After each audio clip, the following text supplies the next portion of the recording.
kamu lepas dari Kristus, jikalau kamu mengharapkan kebenaran oleh hukum Taurat, kamu hidup di luar kasih karunia. Kamu hidup di luar kasih karunia.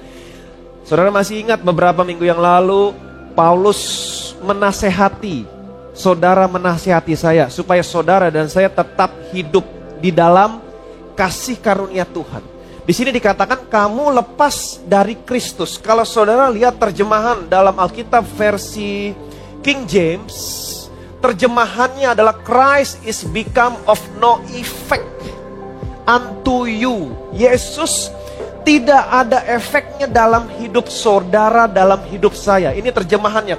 Kamu lepas dari Kristus. Alkitab King James menerjemahkan Christ is become of no effect unto you. Kristus tidak ada efeknya dalam hidup saudara, dalam hidup saya. Ini mengerikan. Kalau sampai terjadi Yesus tidak ada efeknya dalam hidupmu, dalam hidup saya, ini mengerikan. Tentunya saudara dan saya tidak mau kalau sampai Yesus tidak ada efeknya dalam hidupmu, dalam hidup saya. Sebaliknya, saudara mau Yesus ada efeknya dalam hidupmu, dalam hidup saya.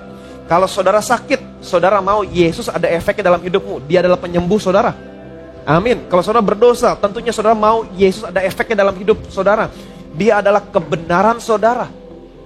Alkitab mengatakan waktu Yesus datang ke dalam dunia ini, Yesus berjalan keliling berbuat baik sambil menyembuhkan orang-orang yang sakit. Semua orang yang datang sama Yesus disembuhkan saat itu. Dan kalau saudara menyadari, semua orang yang datang sama Yesus, mereka semua adalah orang yang berdosa. Betul? Itu sebabnya tadi saya katakan, ketika dosa datang kepada kasih karunia, apa terjadi? Kasih karunia menghapus dosa. Yesus ada efeknya dalam hidup mereka. Kasih karunia menghapus dosa. Kasih karunia menghapus semua status keberadaan mereka. Tetapi kalau saudara perhatikan baik-baik, waktu Yesus datang ke dalam dunia ini, sebaliknya ada sekelompok orang yang sama sekali tidak pernah bisa menerima dari Yesus. Yesus tidak ada efeknya dalam hidup mereka. Siapakah mereka? Orang Farisi, ahli Taurat. Kenapa? Karena mereka hidup di bawah hukum Taurat. Mereka mengharapkan kebenaran dari hukum Taurat. Betul? Mereka hidup di luar kasih karunia. Yesus sama sekali tidak ada efeknya dalam hidup mereka.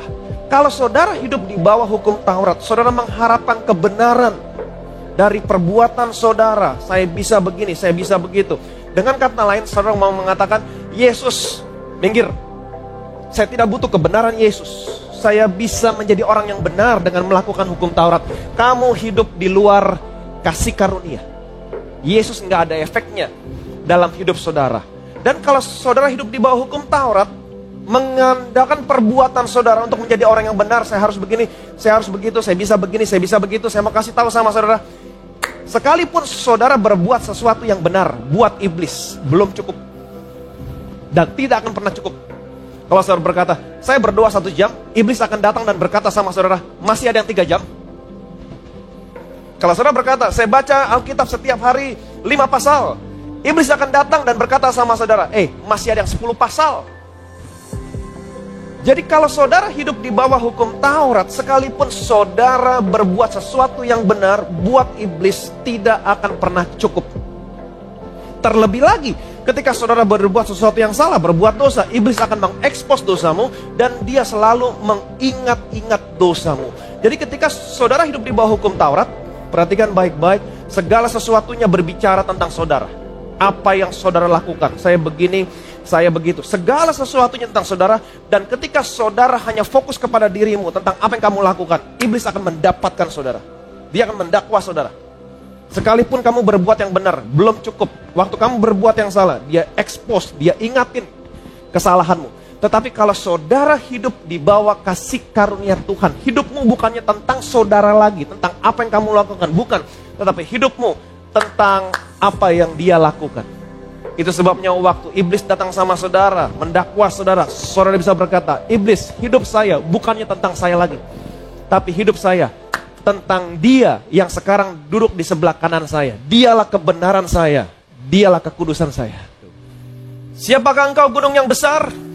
Di depan Serubabel, engkau menjadi tanah rata. Sering saya bayangkan, gunung yang besar menjadi tanah rata. Wow, Ia akan mengangkat batu utama, sedang orang bersorak, bagus, bagus sekali batu itu. Kalau saudara lihat dalam Alkitab versi New King James, terjemahan kata bagus, bagus sekali batu itu, terjemahannya adalah grace, grace to it. Kasih karunia, kasih karunia. Zerubabel, dia mengangkat batu utama, sedang orang bersorak, grace, grace. Ia mengangkat batu utama, artinya apa? Pekerjaannya selesai. Kapan pekerjaannya selesai? Kapan pekerjaannya selesai? Ketika orang berkata, grace, grace, grace. Wow. Waktu mereka berkata, grace, grace, grace, apa yang terjadi? Gunung yang besar akan menjadi tanah rata. Gunung yang besar di sini bisa berbicara tentang penyakitmu. Kalau saudara sakit, perhatikan baik-baik. Ini praktis, ini simple. Apa yang terjadi kepada penyakitmu ketika saudara berkata, grace, grace? Alkitab mengatakan, gunung yang besar menjadi tanah rata. Penyakitmu sembuh. Waktu saudara berkata, grace, grace, grace. Dengan kata lain, saudara mau meninggalkan semua kekuatanmu, saudara mau meninggalkan segala perbuatanmu, saudara beralih kepada kasih karunia Tuhan. Sesungguhnya saudara mau memproklamirkan, penyakitku sembuh bukan karena apa yang aku lakukan, tetapi penyakitku sembuh karena apa yang kau lakukan di atas kayu salib 2000 tahun yang lalu. Kau dihancurkan, menanggung semua penyakitku, supaya hari ini oleh bilur-bilurmu penyakitku sembuh. Amin. Grace, grace, grace. Saudara meninggalkan semua kekuatanmu, saudara beralih kepada kasih karunia Tuhan. Itu sebabnya ini sudah menjadi budaya di gereja ini. Saudara boleh tanya sama teman-teman saya. Setiap kali kita mau melakukan sesuatu, apapun, dalam hal yang paling terkecil sekalipun, kita boleh merancangkan dengan baik, kita punya strategi dengan baik. Tapi saya selalu mengatakan, rancangan itu baik, strategi itu baik, tapi lebih daripada itu, minta kasih karunia Tuhan. Karena kita tahu, hanya kasih karunia Tuhan yang membuat segala sesuatu yang kita rancangkan berhasil.